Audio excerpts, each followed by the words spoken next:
all, welcome you all to Vipras Vidya, myself Kavya. അപ്പോൾ നമ്മൾ ഇന്ന് ഡിസ്കസ് ചെയ്യാനായിട്ട് പോകുന്നത് തിയറീസ് ഓഫ് ഇൻവെസ്റ്റ്മെന്റിനെ കുറിച്ചാണ്. ഒരുപാട് തിയറീസ് ഉണ്ട് അല്ലേ, നിങ്ങൾ തന്നെ കേട്ടിട്ടുണ്ടാവും. ക്ലാസിക്കൽ, കെയ്നീഷ്യൻ, ജോർഗൻസൺ, അങ്ങനെ ഒരുപാട് തിയറീസ് ഉണ്ട്.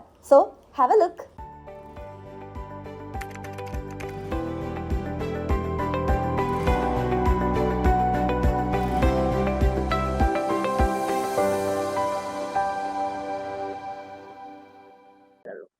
Theories of investment, accelerator theory of investment ആണ്. അത് എന്താണ് എന്ന് മാത്രം നോക്കിയാൽ മതി. Increase in rate of output of A firm will require A proportional increase in capital stock. അതായത് നമ്മളുടെ എക്കണോമിയിലെ ഔട്ട്പുട്ട് ഇംപ്രൂവ് ചെയ്യണമെങ്കിൽ നല്ല രീതിയിലുള്ള ക്യാപിറ്റൽ ഇൻവെസ്റ്റ്മെന്റ് അല്ലെങ്കിൽ മെഷീനറി ഇൻവെസ്റ്റ്മെന്റ് ഇങ്ങനത്തെയൊക്കെ നമുക്ക് ആവശ്യമാണ് എന്നുള്ളതാണ് ജനറലി ഈ ഒരു ക്യാപിറ്റൽ തിയറി ഓഫ് ഇൻവെസ്റ്റ്മെന്റിൽ പറയുന്നത്. അടുത്തത് ടോബിന്റെ ക്യൂ തിയറിയാണ്. അദ്ദേഹത്തിന് നോബൽ പ്രൈസ് കിട്ടിയതായിരുന്നു. ശരിക്കും ഈ ഒരു ബ്രാഞ്ചിന് നോബൽ പ്രൈസ് കിട്ടിയിട്ടുണ്ട്. ഇതിൽ ജനറലി ഇദ്ദേഹം പറയുന്നത് എന്താ വെച്ചിട്ടുണ്ടെങ്കിൽ, firms investment decision moves with record to stock എന്നാ പറയുന്നത്. സ്റ്റോക്ക് മാർക്കറ്റിൽ വരുന്ന ഫ്ലക്ച്വേഷൻസിനനുസരിച്ച് എന്ത് സംഭവിക്കും, നമ്മുടെ ഇവിടെ എക്കോണമിയിലുള്ള ഫണ്ടിലും എന്ത് സംഭവിക്കും, മാറ്റങ്ങൾ സംഭവിക്കും എന്നാണ് പറയുന്നത്.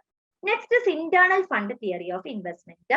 ഇവിടെ എന്താ വെച്ചിട്ടുണ്ടെങ്കിൽ പ്രോഫിറ്റിനെ ആശ്രയിക്കും. നമ്മളൊരു ഇൻവെസ്റ്റ്മെന്റ് ആക്ടിവിറ്റീസ് അണ്ടർടേക്ക് ചെയ്യുകയാണെങ്കിൽ അത് എന്തിനെ ആശ്രയിച്ചിട്ടാണ് കിടക്കുന്നത്, പ്രോഫിറ്റിനെ ആശ്രയിച്ചാണ് കിടക്കുന്നത് എന്നുള്ളതാണ് ഇന്റേണൽ ഫണ്ട് തിയറി പറയുന്നത്. എന്റെ ബിസിനസ് എൻവിറോൺമെന്റിൽ എനിക്ക് പ്രോഫിറ്റ് ഉണ്ട്. അങ്ങനെ എന്റെ ബിസിനസ് എൻവിറോൺമെന്റിൽ എനിക്ക് പ്രോഫിറ്റ് ഉണ്ടെങ്കിൽ എനിക്ക് ബിസിനസ് ആക്ടിവിറ്റീസിലേക്ക് മൂവ് ചെയ്യാനായിട്ടുള്ള പോസിബിലിറ്റി ഉണ്ട്. അതാണ് ആക്ച്വലി ഇന്റേണൽ ഫണ്ട് തിയറിയിൽ പറയുന്നത്. Next is Jorgenson theory. Jorgenson theory neoclassical ഇക്കണോമിസ്റ്റുകളാണ് കൊണ്ടുവന്നിരിക്കുന്നത്. അവിടെ ഒപ്റ്റിമം ക്യാപിറ്റൽ സ്റ്റോക്ക്, ഒരു രാജ്യത്തിന് നല്ല രീതിയിൽ ക്യാപിറ്റൽ സ്റ്റോക്ക് ഉണ്ടെങ്കിൽ എന്ത് പറയാനായിട്ട് സാധിക്കും, നല്ല രീതിയിൽ എക്കണോമി ഫംഗ്ഷൻ ചെയ്യുന്നുണ്ട് എന്ന് പറയാനായിട്ട് സാധിക്കും. Next is neoclassical theory of investment. അവിടെ പറയുന്നത് വെച്ചാൽ ഒപ്റ്റിമൽ ക്യാപിറ്റൽ അക്യുമുലേഷൻ ആണ് ഇമ്പോർട്ടൻസ് കൊടുക്കുന്നത്. അതായത് ക്യാപിറ്റൽ കൂടുതലായിട്ട് എന്ത് ചെയ്യണം, അക്യുമുലേറ്റ് ചെയ്യണം. ക്യാപിറ്റൽ കൂടുതലായിട്ട് അക്യുമുലേറ്റ് ചെയ്യണമെങ്കിൽ എന്ത് ചെയ്തേ മതിയാവുള്ളൂ, നല്ല നല്ല രീതിയിലുള്ള ഇൻവെസ്റ്റ്മെന്റ് ഓപ്ഷൻസ് അല്ലെങ്കിൽ നല്ല നല്ല രീതിയിലുള്ള ഇൻവെസ്റ്റ്മെന്റ് ആക്ടിവിറ്റീസിലേക്ക് പോകണം. എന്ത് ചെയ്യണം, ഗവൺമെന്റ് പർച്ചേസ് കൂട്ടണം, അതുപോലെ തന്നെ ടാക്സ് റേറ്റ് കുറയ്ക്കണം. സോ ദാറ്റ് എന്ത് സംഭവിക്കും, ഇൻവെസ്റ്റ്മെന്റ് ഓപ്പർച്യൂണിറ്റീസ് എന്ന് പറയുന്നത് കൂടുതലായിട്ട് നമ്മുടെ മാർക്കറ്റിൽ ക്രിയേറ്റഡ് ആകും എന്നുള്ളതാണ് ഉദ്ദേശിക്കുന്നത്. Next is profit theory of investment. Profit theory of investment എന്ന് പറഞ്ഞിട്ടുണ്ടെങ്കിൽ എനിക്ക് പ്രോഫിറ്റ് കൂടുതലായിട്ട് കിട്ടുന്നു. പ്രോഫിറ്റ് കൂടുതലായി കിട്ടിയിട്ടുണ്ടെങ്കിൽ ഞാൻ എന്ത് ചെയ്യും, automatically go for investment activities. കാരണം എന്താ വെച്ചാൽ എനിക്ക് നല്ല രീതിയിലുള്ള റിട്ടേൺ കിട്ടുന്നുണ്ട്. നല്ല രീതിയിലുള്ള റിട്ടേൺ കിട്ടുന്നുണ്ടെങ്കിൽ ഞാൻ നല്ല രീതിയിലുള്ള ഇൻവെസ്റ്റ്മെന്റ് ഓപ്ഷൻസിലേക്ക് മൂവ് ചെയ്യുകയാണ് ചെയ്യുക.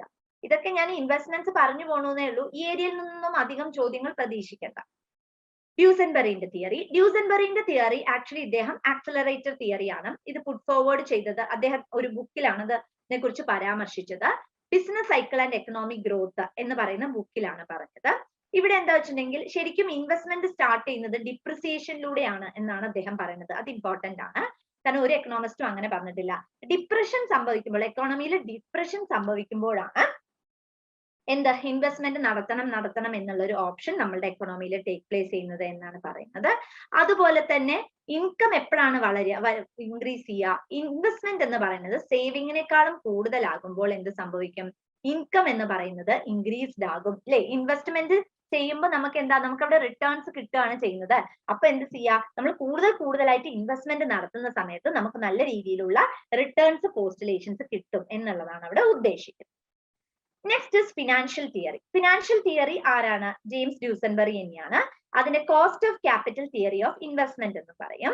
ഇവിടെ പറയുന്നത് എന്താ വെച്ചിട്ടുണ്ടെങ്കിൽ മാർക്കറ്റ് റേറ്റ് ഓഫ് ഇൻട്രസ്റ്റ് ആണ് ഇവിടെ ഇമ്പോർട്ടന്റ് ആയിട്ടുള്ള ഫാക്ടർ.